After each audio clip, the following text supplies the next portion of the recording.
Hello everyone, I welcome you all to this incredible platform of Indologus. तो आज की इस वीडियो में हम डिस्कस करने वाले हैं about an important topic of science and that is important chemical फार्मूले। तो केमिस्ट्री के जितने भी इंपॉर्टेंट केमिकल फार्मूले हैं इनसे रिलेटेड डिटेल डिस्कशन आज की इस वीडियो में हम करेंगे, जिसमें हम कुछ इंपॉर्टेंट केमिकल फार्मूले, उनके यूजेस और उनसे रिलेटेड सभी इंपॉर्टेंट चीज़ों को डिस्कस करेंगे। तो चलिए इस वीडियो को स्टार्ट करते हैं और हमारा टॉपिक है common name, chemical name and the chemical फार्मूले। सो अगर हम बात करें फर्स्ट केमिकल की, so it is limestone. Limestone को हिंदी में चूना पत्थर के नाम से जाना जाता है, आपने सुना होगा। अगर हम बात करें कैल्शियम कार्बोनेट की, तो कैल्शियम कार्बोनेट इसका केमिकल नेम है। किसका? लाइमस्टोन का केमिकल नेम है कैल्शियम कार्बोनेट और इसका केमिकल फॉर्मूला है CaCO3, यानी Ca stands for calcium, C stands for carbon and O stands for oxygen. You have to keep this in mind. इसके अलावा अगर हम लाइमस्टोन की बात करें, इसके यूजेस की बात करें, तो सबसे पहले तो एक टाइप की सेडिमेंट्री रॉक है। सेडिमेंट्री रॉक्स ऐसी रॉक्स होती हैं जो प्री एग्जिस्टिंग रॉक से बनी होती हैं। अगर हम बात करें कैल्शियम कार्बोनेट के यूजेस की, तो कंस्ट्रक्शन में इसे काफ़ी यूज़ किया जाता है। सीमेंट मेकिंग एंड माइनिंग जैसे कामों में भी कैल्शियम कार्बोनेट का बहुत यूज़ होता है। इसके अलावा चॉक फॉर्मेशन में भी कैल्शियम कार्बोनेट यूज़ किया जाता है। नेक्स्ट जो हमारा केमिकल है इट इज़ क्वार्ट्ज। तो क्वार्ट्ज को हिंदी में कहते हैं स्फटिक और इसका केमिकल नेम है सिलिकॉन डाइऑक्साइड, जिसको सिलिका के नाम से भी जाना जाता है। और इसका जो केमिकल फार्मूला है it is SiO2। So this is the formula of silicon dioxide. ये आपको ध्यान में रखना है। अगर हम बात करें सिलिकॉन डाइऑक्साइड की यानी कि क्वार्ट्ज की, तो क्वार्ट्ज के यूजेस की बात करें तो बेसिकली ज्वेलरी मेकिंग में इसको यूज़ किया जाता है। ज्वेलरी मेकिंग में, बिल्डिंग स्टोन में, वेइंग डिवाइसेस में भी क्वार्ट्ज का यूज़ होता है और इलेक्ट्रॉनिक कम्युनिकेशन में काफ़ी ज़्यादा यूज़ किया जाता है क्वार्ट्ज यानी कि सिलिकॉन डाइऑक्साइड। ये आपको ध्यान में रखना है। इसके अलावा सेरेमिक इंडस्ट्री, ग्लास मेकिंग में भी इसका यूज़ होता है। इसके अलावा अगर हम बात करें बेंगलुरु की, तो बेंगलुरु को इंडिया की सिलिकॉन वैली ऑफ इंडिया के नाम से जाना जाता है। इंडिया की सिलिकॉन वैली के नाम से जाना जाता है। ये आपको ध्यान में रखना है। And it is the capital of Karnataka. So next जो केमिकल हमें डिस्कस करना है it is milk of magnesia. Hindi में इसको कहते हैं मैग्नीशिया का दूध। इसका जो केमिकल नेम है इट इज़ मैग्नीशियम हाइड्रोक्साइड और इसका केमिकल फॉर्मूला है MgOH whole twice. It is the chemical formula for milk of magnesia, it is magnesium hydroxide. तो ये आपको ध्यान में रखना है। मैग्नीशियम हाइड्रोक्साइड, जैसे इसका नेम ही सजेस्ट करता है कि ये एक टाइप का बेस है और बेसिकली इसका जो यूज़ होता है वो होता है कि एसिड इंडाइजेशन की जैसी प्रॉब्लम्स जो हम फेस करते हैं उनको क्योर करने के लिए मैग्नीशियम हाइड्रोक्साइड को यूज़ किया जाता है, basically to treat upset stomach और the sour stomach. This you have to keep in mind. तो चलिए नेक्स्ट केमिकल जो हमें डिस्कस करना है it is caustic soda. Caustic soda का केमिकल नेम है सोडियम हाइड्रोक्साइड और इसका केमिकल फॉर्मूला है NaOH। ओ यहाँ पे कैपिटल रहेगा, NaOH सोडियम हाइड्रोक्साइड। बेसिकली ये सोप मेकिंग में यूज़ किया जाता है। इसके अलावा वाटर ट्रीटमेंट में भी इसका यूज़ होता है, लेकिन बेस्ट जो हाइड्रोक्साइड है जिसको सोप फॉर्मेशन में यूज़ करते हैं दैट इज़ KOH यानी कि पोटेशियम हाइड्रोक्साइड। इसके अलावा कॉस्टिक सोडा को यूज़ किया जाता है in pulp and the textile industries. So next chemical जो हमें डिस्कस करना है it is potash alum. Potash alum को हिंदी में पोटैश की फिटकरी के नाम से जाना जाता है और इसका केमिकल नेम है potassium aluminium sulphate.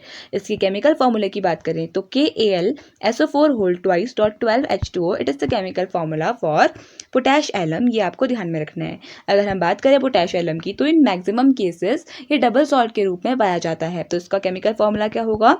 K2SO4 dot Al2SO4 whole thrice dot 24H2O। तो ये भी आपको ध्यान में रखना है। एग्जाम में पूछा जा सकता है कि जो पोटैश एलम है इसकी डबल सॉल्ट क्या है, तो K2SO4 dot Al2SO4 whole thrice dot 24H2O। This is the double salt for potash alum. This you have to keep in mind. अगर हम बात करें पोटैश एलम के यूजेस की, तो ये एक एसिडिटी रेगुलेटर की तरह इसको यूज़ किया जाता है वाटर प्योरिफिकेशन में और टेक्सटाइल इंडस्ट्रीज में भी इसका यूज़ होता है। सो नेक्स्ट जो केमिकल हमें डिस्कस करना है it is rock salt. Rock salt को हिंदी में सेंधा नमक कहा जाता है और इसका केमिकल फॉर्मूला है सोडियम क्लोराइड और NaCl। इसका केमिकल फॉर्मूला है, केमिकल नेम है सोडियम क्लोराइड। ये आपको ध्यान में रखना है। रॉक सॉल्ट का यूज़ होता है कुकिंग के पर्पज़ में, फॉर कुकिंग, और डी आइसिंग में भी ये काफ़ी ज़्यादा यूज़ होता है। डी आइसिंग क्या होती है? Lowering the freezing point of ice. तो बेसिकली ऐसे एरियाज जहाँ पे बहुत ज़्यादा बर्फ़ गिरती है तो वहाँ पे सॉल्ट को यूज़ किया जाता है रोड वगैरह में छिड़क दिया जाता है सॉल्ट को बहुत ज़्यादा अमाउंट में, ताकि वो जो बर्फ़ है या फिर सिंपली जो आइस है उसके जो फ्रीजिंग पॉइंट है उसको कम कर दिया जाए, ताकि बर्फ़ रोड वगैरह में ना जमे। तो ये आपको ध्यान में रखना है। This is one of the important use of rock salt. इसके अलावा it is also used as a food preservative. So next जो केमिकल हमें डिस्कस करना है इट इज़ सॉल्टपेटर। सॉल्टपेटर को हिंदी में शोरा के नाम से जाना जाता है और इसका केमिकल नेम है पोटेशियम नाइट्रेट यानी कि KNO3। और K stands for potassium, N stands for nitrogen, NO stands for oxygen. तो अगर हम बात करें सॉल्टपेटर की, तो सॉल्टपेटर ये बेसिकली नेचुरल अकरिंग मिनरल है और इसका अगर यूज़ की बात करें तो ये यूज़ किया जाता है फॉर सॉफ्टनिंग द फूड। इसके अलावा फर्टिलाइजर्स फॉर्मेशन में भी सॉल्टपेटर का यूज़ होता है, ये आपको ध्यान में रखना है। इसके अलावा फायरवर्क्स यानी कि पटाखे वगैरह जो होते हैं उनको बनाने में भी ये सॉल्टपेटर का यूज़ किया जाता है और गन पाउडर में भी इसका यूज़ किया जाता है। तो चलिए नेक्स्ट केमिकल डिस्कस कर लेते हैं and that is wintergreen oil. Wintergreen oil का केमिकल नेम है मेथाइल सैलिसिलेट और केमिकल फार्मूला है C8H8O3 is the chemical formula for wintergreen oil. Very important, काफ़ी बार एग्जाम्स में पूछा गया है और भी चांसेस हैं कि ये पूछा जाए। तो बेसिकली अगर बात करें विंटरग्रीन ऑयल की, तो ये एक फ्लेवरिंग एजेंट की तरह भी काम करता है। इसके अलावा एंटी इन्फ्लेमेटरी एजेंट और एंटी माइक्रोबियल एजेंट की तरह भी विंटरग्रीन ऑयल को यूज़ किया जाता है, ये आपको ध्यान में रखना है। सो नेक्स्ट है हमारा केमिकल दैट इज़ वर्मिलियन, जिसको सिनाबार के नाम से भी जाना जाता है। इसका केमिकल जो नेम है इट इज़ मर्क्यूरिक सल्फाइड और chemical formula HgS। Hg represents mercury और मर्क्यूरी और S stands for sulphur. So this is mercuric sulphide, ये आपको ध्यान में रखना है। वर्मिलियन इसका हो गया कॉमन नेम। अगर हम बात करें सिनाबार के यूजेस की, तो इसको as a red pigment use किया जाता था पहले के वक्त में। इसके अलावा रिफाइनिंग ऑफ एलिमेंटल मर्करी में भी इस वर्मिलियन का यूज़ होता है। This you have to keep in mind. So next chemical जो हमें डिस्कस करना है इट इज़ POP यानी plaster of Paris. Plaster of Paris इसका केमिकल नेम है कैल्शियम सल्फेट हेमीहाइड्रेट और केमिकल फार्मूला है CaSO4 dot half H2O। So this is the chemical formula for plaster of Paris. POP की बात करें तो medical में इसका काफ़ी ज़्यादा यूज़ है, जहाँ पे प्लास्टर वगैरह जो लगते हैं वो POP के ही बने होते हैं। इसके अलावा कंस्ट्रक्शन ऑफ बिल्डिंग्स में काफ़ी ज़्यादा यूज़ होता है POP का। इसके अलावा अगर हम बात करें कॉस्मेटिक में, सेरेमिक इंडस्ट्री में, प्लास्टिक मेकिंग में और पेपर मेकिंग में भी POP का यूज़ किया जाता है। इसके अलावा फार्मास्यूटिकल्स में भी POP काफ़ी मात्रा में यूज़ होता है और ये है POP। अगर हम बात करें नेक्स्ट केमिकल की, so it is more salt. More salt को हिंदी में मोर नमक के नाम से जाना जाता है और केमिकल नेम है इसका अमोनियम फेरस सल्फेट। अगर केमिकल फार्मूले की बात करें so it is basically FeSO4 NH4 dot 2SO4 dot 6H2O। This is the chemical formula for more salt, ये आपको ध्यान में रखना है and this is more salt. अगर हम बात करें इसके यूजेस की, तो इसे एनालिटिकल केमिस्ट्री में यूज़ किया जाता है, जहाँ पे इसकी Fe2 पॉजिटिव आयंस को प्रोड्यूस करता है। अदर देन दैट इसको फोटोग्राफी में भी यूज़ किया जाता है मोर सॉल्ट को, ये आपने ध्यान में रखना है। एज अ कैटलिस्ट यूज़ किया जाता है। सो नेक्स्ट जो केमिकल हमें डिस्कस करना है इट इज़ ब्लू विट्रियॉल, जिसे नीला विट्रियल कहते हैं।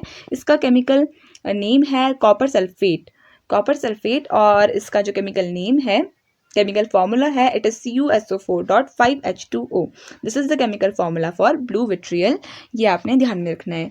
सो बेसिकली अगर हम बात करें इसके यूजेस की, तो फायर वर्क्स में जो ब्लू कलर होता है वो बिकॉज ऑफ CuSO4 के कारण ही होता है। इसके अलावा इलेक्ट्रोलाइट्स की तरह इन्हें बैटरीज में यूज़ किया जाता है। इलेक्ट्रोप्लेटिंग में भी इसका यूज़ होता है, ये आपको ध्यान में रखना है। तो चलिए नेक्स्ट केमिकल डिस्कस कर लेते हैं and that is baking powder.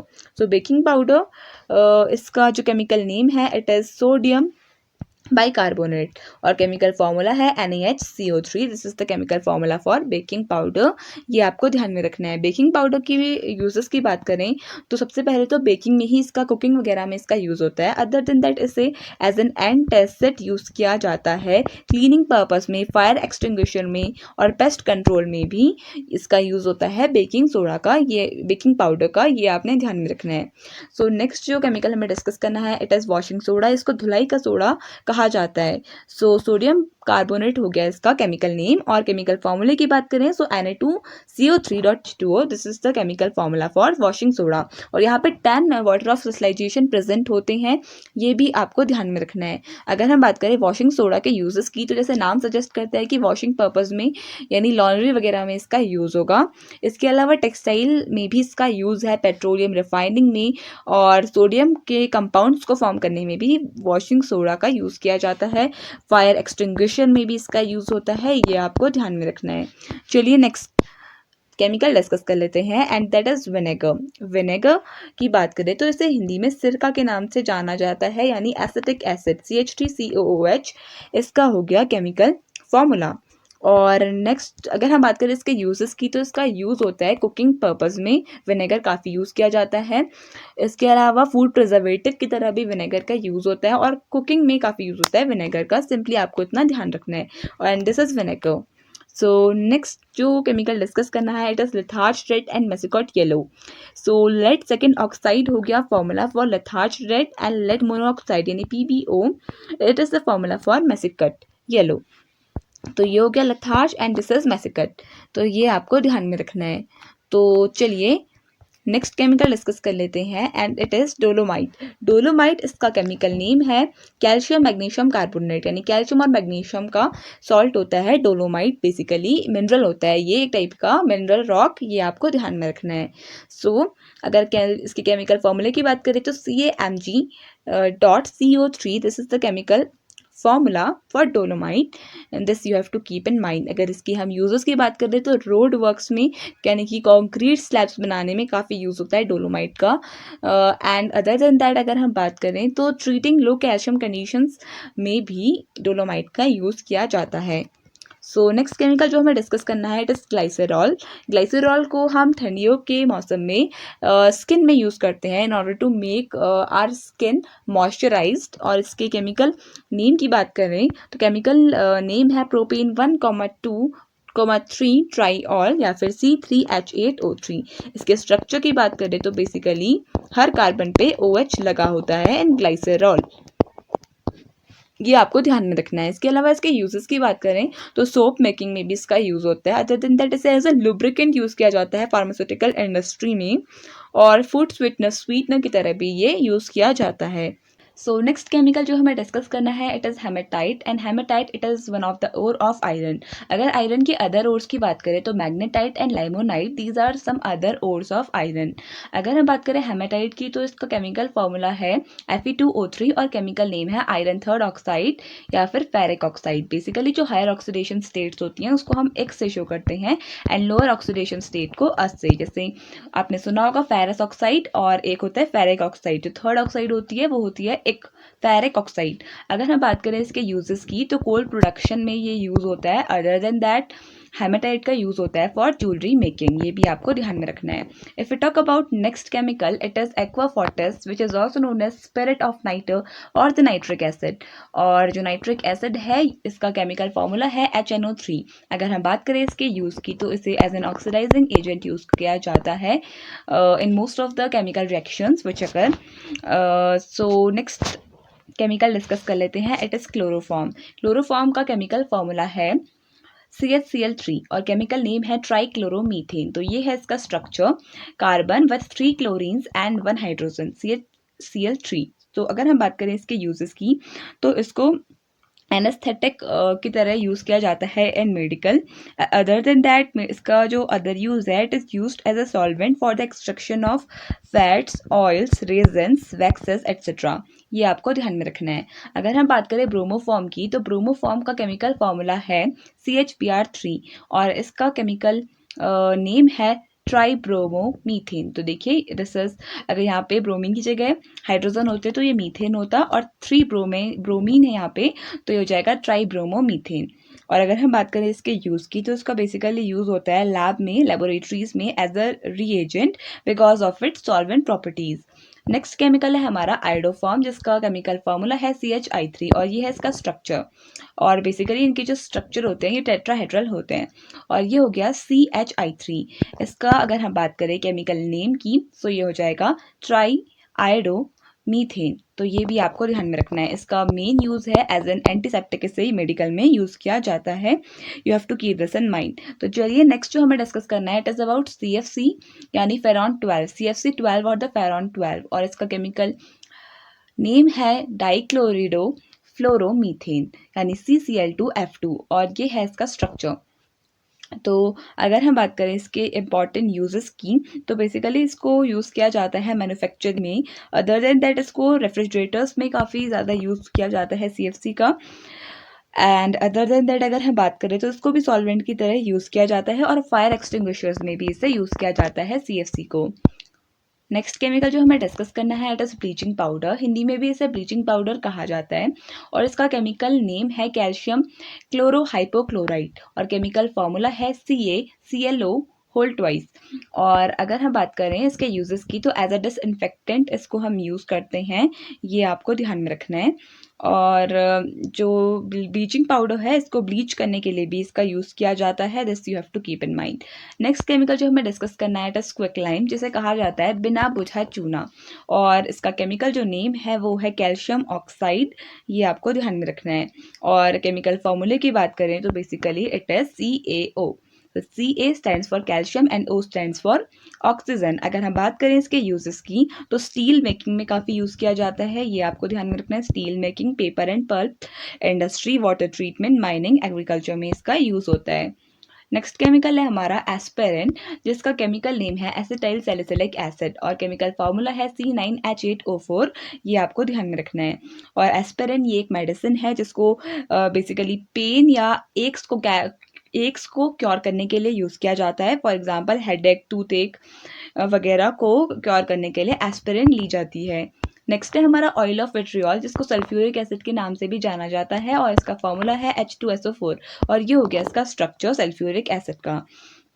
अगर हम बात करें सल्फ्यूरिक एसिड की, तो इसको भी यूज़ किया जाता है as an oxidizing agent. So next है हमारा वाइट विट्रियोल, जिसको जिंक सल्फेट के नाम से जाना जाता है। बेसिकली अगर हम बात करें वाइट विट्रियोल की, तो इसका मेडिकल में काफ़ी यूज़ होता है, like it is used to treat the zinc deficiency, stomach aches and acne. और इसका जो केमिकल फॉर्मूला है दैट इज़ ZnSO4, और ये है जिंक सल्फेट। और नेक्स्ट जो हमें डिस्कस करना है, इट इज़ ग्रीन विट्रियोल, और इसका कलर भी ग्रीन होता है, इसलिए इसको ग्रीन विट्रियोल कहा जाता है। और ये फेरस सल्फेट इसका केमिकल नेम होता है ग्रीन विट्रियोल का, ये आपको ध्यान में रखना है। अगर हम बात करें इसके केमिकल फार्मूला की, सो FeSO4.7H2O, this is the chemical formula for green vitriol, ये आपको ध्यान में रखना है। अगर हम बात करें इसके यूजेस की ग्रीन विट्रियोल की, तो बेसिकली मेडिकल फील्ड में इसका काफ़ी ज़्यादा यूज़ होता है, like it is used for treating the deficiency of iron. Of course इसमें Fe2 पॉजिटिव के आयंस प्रेजेंट होते हैं। Other than that water and sewage treatment, fertilizer and pigmentation में भी ग्रीन विट्रियोल का यूज़ होता है। नेक्स्ट है फॉस्जीन का केमिकल फॉर्मूला होता है COCl2, और इसका केमिकल नेम होता है कार्बोक्सिल क्लोराइड, और ये है इसका स्ट्रक्चर। और ये काफ़ी ज़्यादा टॉक्सिक गैस होती है, काफ़ी पॉइजनस गैस होती है। तो बेसिकली जो इससे Cl2 गैस रिलीज़ होती है, काफ़ी टॉक्सिक होती है। इससे माइक्रो ऑर्गेनिजम्स या फिर कुछ ऐसे माइक्रो ऑर्गेनिजम्स जो हमारे लिए हार्मफुल होते हैं, उनको किल करने के लिए भी यूज़ किया जाता है इस गैस को, फॉस्जीन गैस को। नेक्स्ट है हमारा जिप्सम का केमिकल नेम है कैल्शियम सल्फेट डाइहाइड्रेट, और केमिकल फार्मूला है CaSO4.2H2O। इसका यूज़ होता है कंस्ट्रक्शन में, एग्रीकल्चर में, स्कल्पचर वगैरह बनाने में भी इसका यूज़ होता है जिप्सम का, ये आपको ध्यान में रखना है। तो नेक्स्ट जो गैस हमें डिस्कस करनी है, it is methane gas. Methane gas को मार्च गैस के नाम से भी जाना जाता है, इसका केमिकल फार्मूला है CH4। अगर हम बात करें मीथेन की, तो इसे एज अ फ्यूल यूज़ किया जाता है घरों में। अदर देन दैट इसे यूज़ किया जाता है for the production of electricity, and इसके अलावा कभी कभी रॉकेट फ्यूल की तरह भी इसे यूज़ किया जाता है मीथेन गैस को। तो चलिए अगर हम बात करें मीथेन गैस की, तो ये CO2 के बाद most abundant green house gas है, this you have to keep in mind. Next chemical जो हमें डिस्कस करना है, इट इज स्लेक लाइम, जिसको कैल्शियम हाइड्रोक्साइड के नाम से जाना जाता है, और इसको बेसिकली लाइम वाटर भी कहा जाता है। और इसका केमिकल फार्मूला है CaOH whole twice, this you have to keep in mind. अगर हम बात करें कैल्शियम हाइड्रोक्साइड, इसके यूजेस की, तो बेसिकली कंस्ट्रक्शन पर्पजेस में इसे यूज़ किया जाता है, एग्रीकल्चर में, वाटर ट्रीटमेंट में एंड शुगर प्रोडक्शन में भी कैल्शियम हाइड्रोक्साइड को यूज़ किया जाता है। चलिए नेक्स्ट केमिकल डिस्कस कर लेते हैं and it is phenol. Phenol को कार्बोलिक एसिड के नाम से जाना जाता है एंड फिनॉल का जो केमिकल फार्मूला है वो है C6H6O। तो देखिए बेंजीन रिंग के साथ जब डायरेक्टली OH अटैच्ड होता है तो इसको फिनॉल कहा जाता है।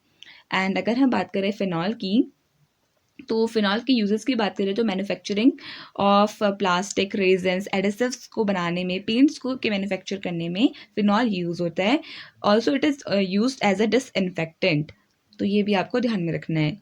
चलिए नेक्स्ट जो हमें डिस्कस करना है इट इज़ लाफिंग गैस। तो लाफिंग गैस जिसका नाइट्रस ऑक्साइड के नाम से भी जाना जाता है और केमिकल फॉर्मूला है इसका N2O and this is the structure of N2O, यानी कि लीनियर स्ट्रक्चर होता है N2O गैस का। अगर हम बात करें N2O गैस की, तो N2O गैस, इसको लाफिंग गैस के नाम से जाना जाता है। ये काफ़ी इंपॉर्टेंट है because some people can get a case of giggles when they begin to feel the effect of the gas, तो therefore it is called as laughing gas. तो चलिए नेक्स्ट केमिकल डिस्कस कर लेते हैं and it is sand. Sand को रेत कहा जाता है और सिलिकॉन ऑक्साइड इसे कहा जाता है SiO2। तो ये आपको ध्यान में रखना है और इसको सिलिका के नाम से भी जाना जाता है और ये सिलिका सैंड है।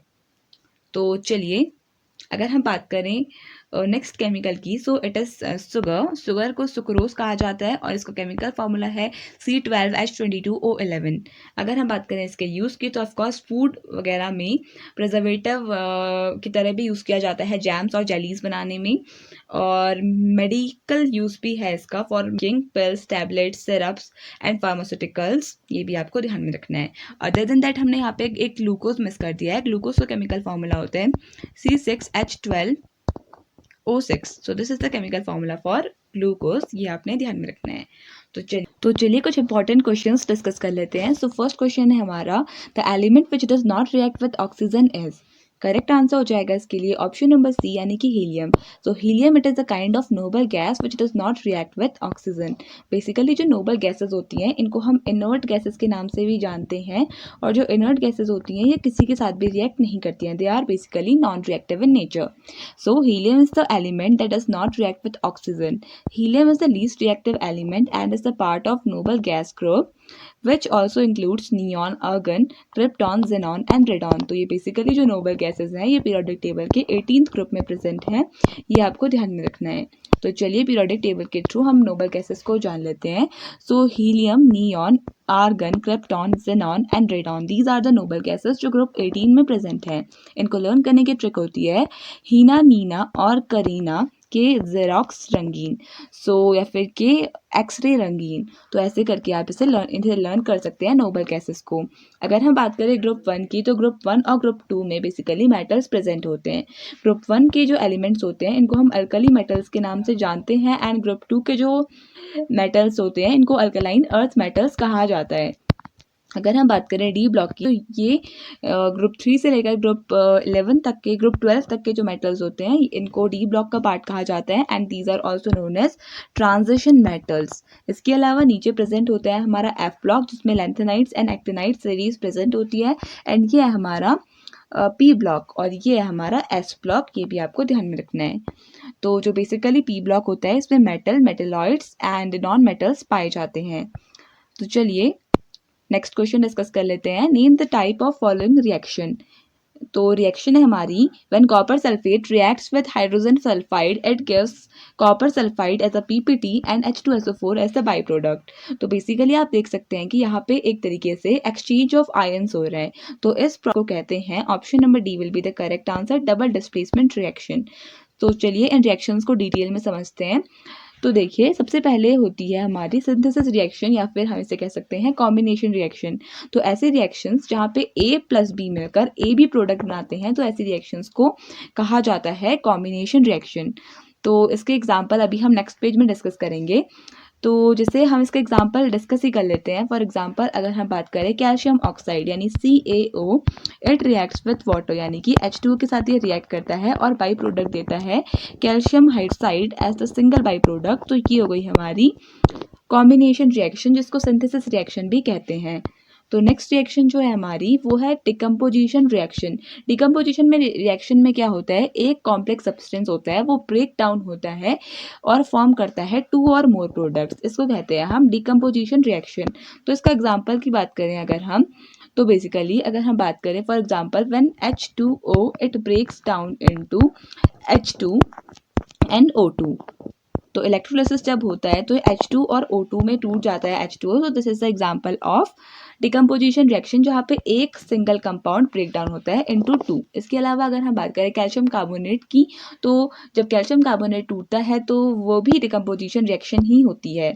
तो चलिए नेक्स्ट रिएक्शन जो है हमारी वो है सिंगल डिस्प्लेसमेंट रिएक्शन या फिर सिंगल रिप्लेसमेंट रिएक्शन। तो यहाँ पे क्या होता है, सिंगल डिस्प्लेसमेंट रिएक्शन में जो मोर रिएक्टिव मेटल होता है वो लेस रिएक्टिव मेटल को डिस्प्लेस कर देता है, और इस रिएक्शन को ही हम कहते हैं सिंगल डिस्प्लेसमेंट रिएक्शन। जैसे पहले A और B की फ्रेंडशिप थी और बीच में C आ गया, तो अब A और C की फ्रेंडशिप हो गई और B अलग हो गया। सो this is the kind of single replacement reaction.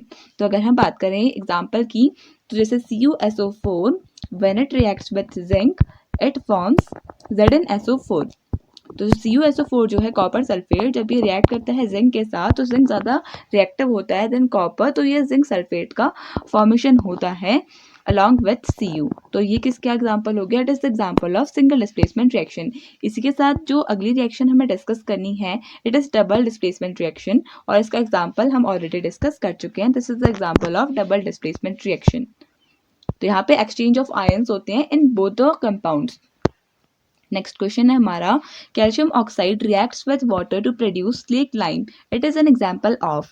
Correct answer हो जाएगा ऑप्शन नंबर ए यानी कि एडिशन रिएक्शन। तो जब कैल्शियम ऑक्साइड रिएक्ट करती है पानी के साथ तो वो बना देती है स्लेग लाइम को, और ये एग्जांपल है एडिशन रिएक्शन का। देखिए यहाँ पे रिएक्शन है CaO calcium oxide reacts with water और कैल्शियम हाइड्रोक्साइड ये बना देता है। सो कैल्शियम हाइड्रोक्साइड को स्लेग लाइम के नाम से भी जाना जाता है, ये हम ऑलरेडी डिस्कस कर चुके हैं। This reaction is exothermic in nature, it means it releases heat. तो जितनी भी एक्सोथर्मिक रिएक्शन होती हैं उसमें हीट रिलीज होती है, ये आपको ध्यान में रखना है, and this is the symbol of heat. और जितनी भी एंडोथर्मिक रिएक्शन होती हैं उसमें हम बाहर से हीट प्रोवाइड करते हैं। अगर हम एक्सोथर्मिक रिएक्शंस की बात करें तो respiration it is an example of exothermic reaction, ये आपको ध्यान में रखना है। And dissolution ammonium chloride it is an example of endothermic reaction.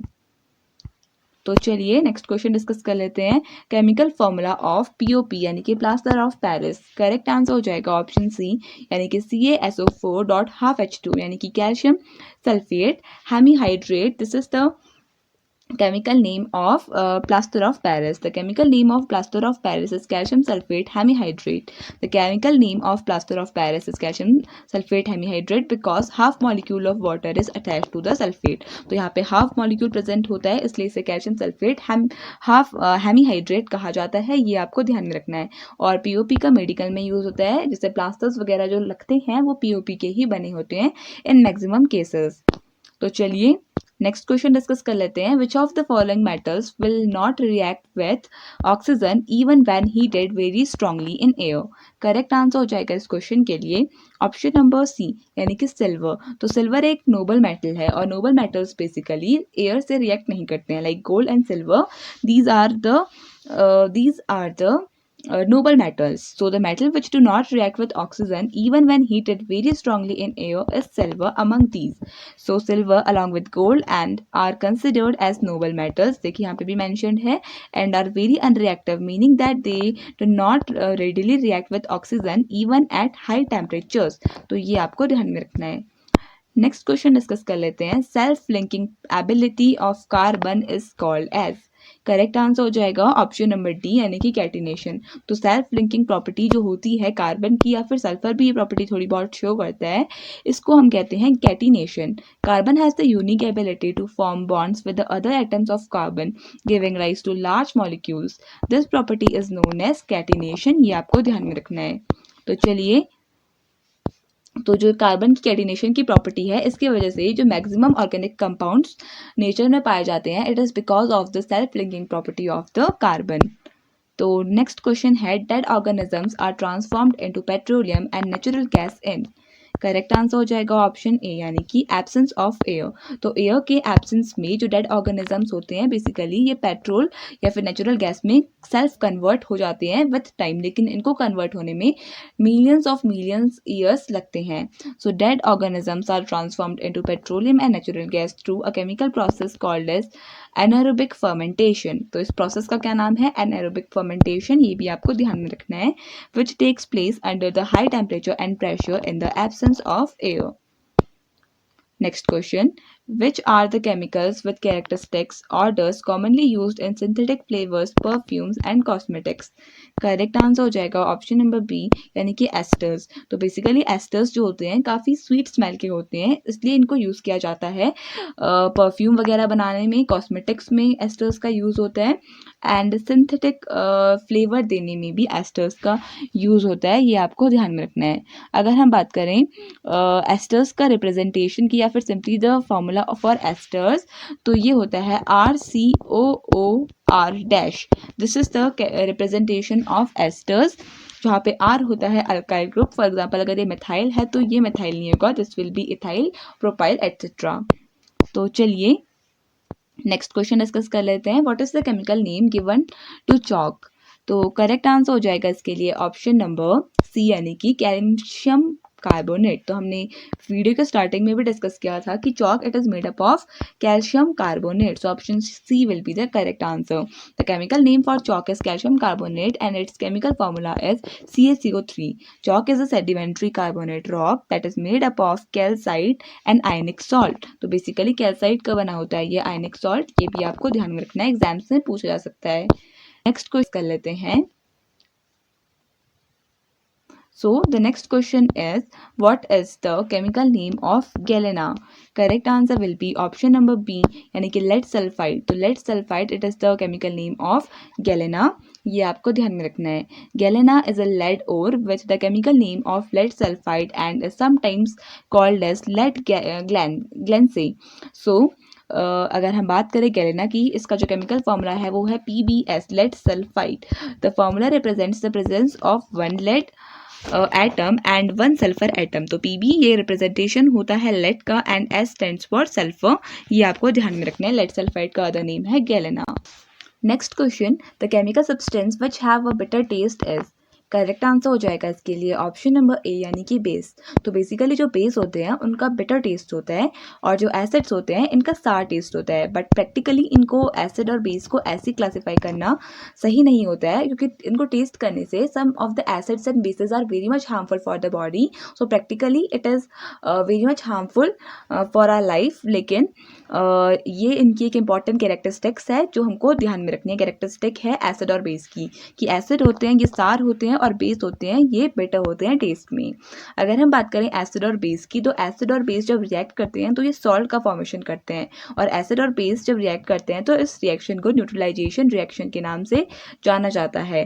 Basis are a class of chemical substances that are bitter in taste and feel soapy when rubbed between the fingers.